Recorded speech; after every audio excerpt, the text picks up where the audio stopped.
Hi, Greg here again, and today is a little bit of an unusual one. I know I'm still wearing the same top as last time because I'm pretty much doing this immediately after the review, because whilst we were recording the last review of the Fusion box, this arrived. Now, I've never reviewed a lens before, so this is going to be new territory for me, but I thought whilst it's here, we'll do an unboxing and test it out. So the camera at the moment I'm using is a Blackmagic Pocket Cinema Camera 4K, and I'm using a Laowa 7.5mm Cine film lens. I think I got all that right. I'm using that because it's a very wide angle lens and I'm not actually sat that far from the camera. But this is a 25mm, which will effectively be a 50mm prime lens for this camera. So the lower lens that's on this camera was about £650. This was about £60. So this is literally a tenth of the price of the lens that is on that camera. So I thought, let's see, it's a cheap lens, a prime one for doing some video stuff might be useful. And I thought for 60 quid, it was worth a punt. So it's a f1.8 stop. It says it's a prime lens, which is what I knew. It's got a 5 group 7 element. It's manual focus, which isn't a problem. This is a fully manual lens. All the lenses I have for this cinema camera are manual because I can use it with my DJI Ronin RSC2, which comes with a focus monitor and stuff, a focus motor, sorry, and stuff like that. So that it wasn't really a problem not having autofocus. So we're gonna open this if I can actually get into it. So where did I get it from? I got it from Amazon. If you look to the side of me, I'll put a link of where I got it. And again, I'm not endorsed by any of these people. This was bought with my own money.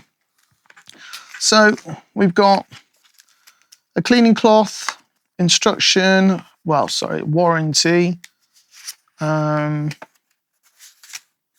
multiple languages, including English. If you can hear anybody making any noise in the background, it is Juno, the studio border collie, with a dinosaur in her mouth. So a little bag, which is quite useful.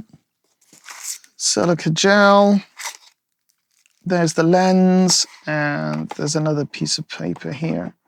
They have quite a few different things. They make cine lenses, stills lenses, camera cages, camera flashes, battery grips, extension tube set, don't know what that is, LEDs, and other series. So let's have a look at this. Comes a little bag sealed.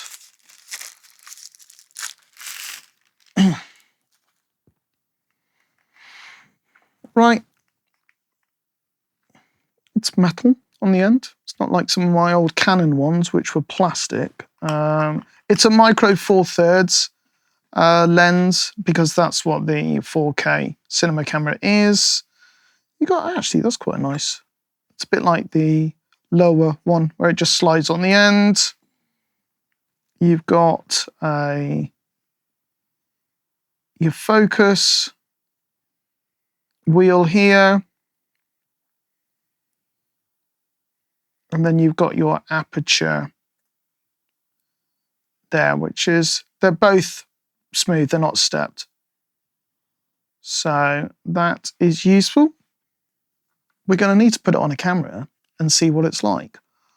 We'll try it at the distance that this lens is at now. I'm probably gonna have a very extreme close-up, but we'll check it out and see what you think of the difference. We'll color grade them both. I'm using a color passport thing. So we will color grade them. It's a color checker passport. So that is what I've got at the moment. And I will color grade this lens with the same. So we'll make it as accurate as we can do in the studio. So you're seeing a difference in lens, not a difference in setup. So we'll come back to you and we'll see what we think. Okay. Okay, so now we've got the Meike 25mm 1.8 f-stop manual lens on a micro four thirds fitting on a Blackmagic 4K Pocket Cinema Camera at the moment. So, and here's my color checker. So we will be able to color check it as we're going along. So at the moment, yes, it is very close. I feel it's like literally right here on my face. I haven't moved the camera. It's in exactly the same place as the other lens that I was using. And this is the other lens I was using, which is this, because it's manual focus, I've got to keep this around here. So there's that one. Gina the dog is whining for reasons I'm not entirely sure. But at the moment, looking at it, as a prime lens goes for close-ups and stuff like that, I'm pretty happy. For £65, I think it's a bit of a bargain. I'll have to see what it looks like once I've color graded it and stuff like that. But at the moment, it does make you wonder why these are so expensive. And to be honest, £650 for a lens is still really cheap compared to some of them where you can start to spend £40,000, £50,000 on some lenses. I think I've certainly seen some at £25,000. So, but what do you think? Why don't you write in the comments beneath? I'm having to move my hands higher because I realise I'm not as much a mise-en shot. And write in the comments beneath, have you got experience of using Meike lenses? Do you have experience of using Laowa, I don't even know how to pronounce, I think it is Laowa lenses and stuff. Am I missing anything? Is there anything that you would recommend that I buy? It'll be interesting to see what this Meike prime lens is like using my DJI RSC2. So we'll probably go out and do some more footage once the weather improves. But it's a quick unboxing, quick review of this lens. And yeah, for 65 quid, as I said, I'm pretty happy with it. But anyway, we will see you again soon, reviewing more stuff that we use in the studio. So if there's anything that you think you would like to see that we have in the studio that we haven't reviewed yet, or if there's anything that you think we should do a review on, write in the comments beneath. Okay, thanks very much. See you soon.